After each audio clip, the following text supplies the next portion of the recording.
स्वागत है एक बार फिर से। अब हमारे बीच है बटुक महाराज जी, और ये हमारे भारत के सनातनी धर्म के एक ऐसे स्तंभ है जो आज भारत को कहीं ना कहीं इस बात से जोड़ते हैं कि संस्था में या हमारे जो भी संस्कार हैं उन सब में कहीं ना कहीं आस्था, जो बहुत ही विश्वास का विषय है।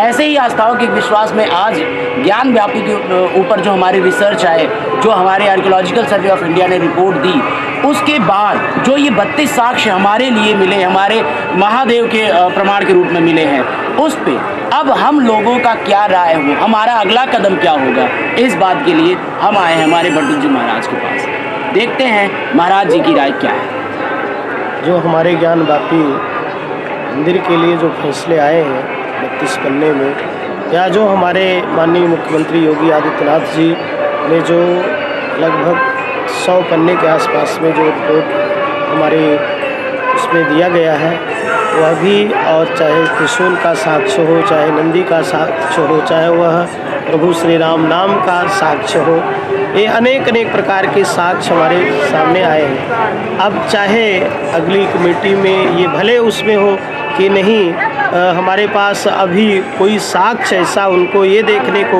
उनकी नज़रें तो इससे भी बंद हैं, अभी तक उनको प्रभु श्री राम का भी साक्ष्य नहीं प्राप्त हो रहा था, जो आज 500 साल तक चलता चला आ रहा था। इसी प्रकार से उसका भी साक्ष्य है और रहेगा।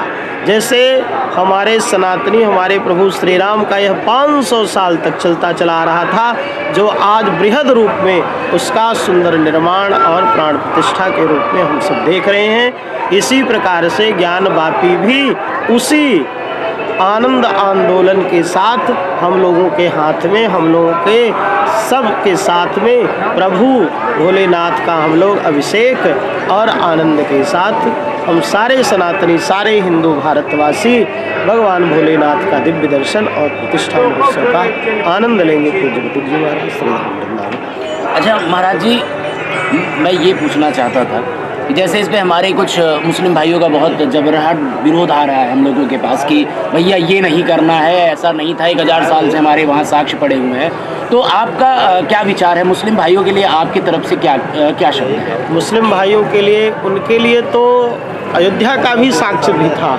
और उनके लिए हमारे मथुरा का भी साक्ष्य है। वो कुछ भी कहते रहे तो इससे क्या हमारे साक्ष्य की आवश्यकता है? जो हमारा जो है यह, चाहे वह हमारी यह न्यायपालिका हो, चाहे हमारी व्यवस्थापिका हो, या जिस प्रकार से हमें तो सब कुछ साक्ष्य मिले हुए हैं, और साक्ष्य सबसे बड़ा प्रभु श्री राम नाम का साक्ष्य है, प्रभु की त्रिशूल है, नंदी है, इससे बढ़ के साक्ष्य और क्या हो सकता है? ये तो दूसरे लोग अलग अलग प्रकार के कुछ भी कहते जाएंगे तो क्या हम इस बात को मान लेंगे? क्या हम कभी नहीं मानेंगे, और न हमारे मानने का यह वही है। ये तो हम लोगों का अपना एक ठाकुर जी सब कुछ, इससे बड़ा साक्ष्य क्या हो सकता है? जो साक्ष्य हम लोगों को नंदी के रूप में, त्रिशूल के रूप में, राम नाम के रूप में, और हम तो यहाँ तक कहते हैं कि अभी पता नहीं है लोगों को, जो यह आगरा का ताजमहल है, वहाँ भी हमारे प्रभु श्री राम की प्रतिमा को अपने सीढ़ियों के नीचे लोग दबा रखे हैं। एक दिन यह भी अवसर ऐसा आएगा कि वह भी दिखेगा, अभी इनको ये पता नहीं है। कितने दिन ऐसा लेकर के चलेंगे ये हम सबको पता है, इसमें कहीं कोई उनके कुछ कहने से होने वाला। अच्छा महाराज जी, हमारा ये जीता जागता सबूत जो है हमारे धर्म में, हमारे सनातन परंपरा में हमेशा ही जो शिवलिंग है उसकी तरफ ही हमारे नंदी जी का सिर होता है, तो क्या बनारस में ये एक साक्ष्य काफ़ी नहीं था कि हमें और साक्ष्यों को दिखाने की ज़रूरत पड़ रही है? बहुत सारे साक्ष्य हैं, लेकिन जिसको मानना ही नहीं है तो उसको कितने बार भी वो रात को दिन कह देगा, दिन को रात कह देगा, तो इसमें कितने भी साक्ष्य, लेकिन इससे बढ़ के साक्ष्य क्या हो सकता है? त्रिशूल का, नंदी का, राम का, बहुत सारे साक्ष्य हैं। जिसको मानना ही नहीं तो हमारा हम कितने भी साक्ष्य, तो उसके मानने न मानने से कोई फर्क नहीं पड़ता है। जैसे वो अयोध्या के लिए नहीं माना, और आज देखिए हम लोग कितने आनंद में दिव्य भव्य मंदिर का निर्माण के, इसी प्रकार से ज्ञान व्यापी का भी होगा, उनके मानने न मानने से कोई फर्क नहीं पड़ता है। तो क्या 2024 हमारे इंतज़ार को ख़त्म कर रहा है?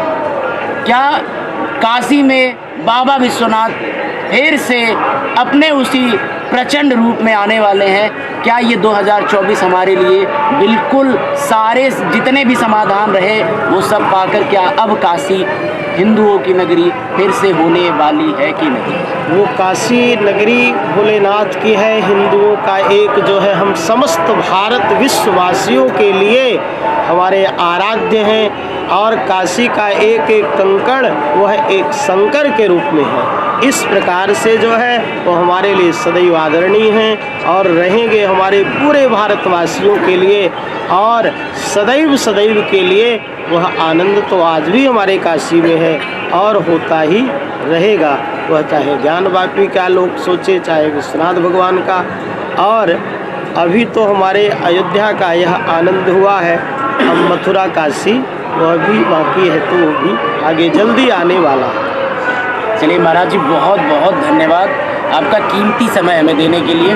तो दोस्तों बने रहे हमारे साथ, ऐसे ही और भी कई सनातनी हैं जिनसे अभी हमारी बातें बची हुई हैं। तो आज के लिए इतना ही, फिर मिलते हैं अगले अध्याय में।